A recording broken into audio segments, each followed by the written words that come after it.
Hi friends, ఈరోజు మనం సొరకాయ పులుసు ఎలా చేసుకుందామో చూద్దాం. ముందుగా 3 స్పూన్స్ ఆఫ్ ఆయిల్ పోసుకోవాలి. తర్వాత 2 ఆనియన్స్ అండ్ 2 చిల్లీస్ కట్ చేసి పెట్టుకొని దాంట్లో వేసుకోవాలి. ముందుగా మనం కట్ చేసి పెట్టుకున్న సొరకాయ పొట్టు తీసి కట్ చేసి పెట్టుకోవాలి. తర్వాత సొరకాయ ముక్కల్ని దాంట్లో వేసి చిటికెడు కొంచెం 1 స్పూన్ పసుపు వేసుకుంటూ కలుపుకోవాలి. ఇప్పుడు 1 స్పూన్ కారం, మీకు ఎంత పడుతుందో మీరు అంత వేసుకోవచ్చు. మాకు పడినంత మేము వేసుకుంటున్నాం. ఇప్పుడు కలుపుకోవాలి.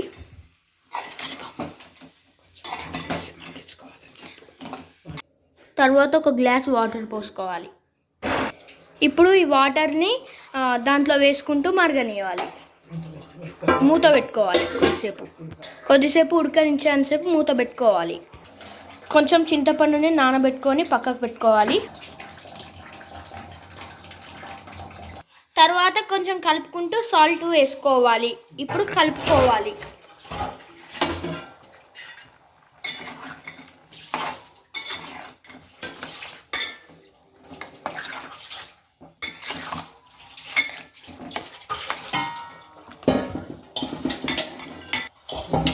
తర్వాత మూత పెట్టుకోవాలి.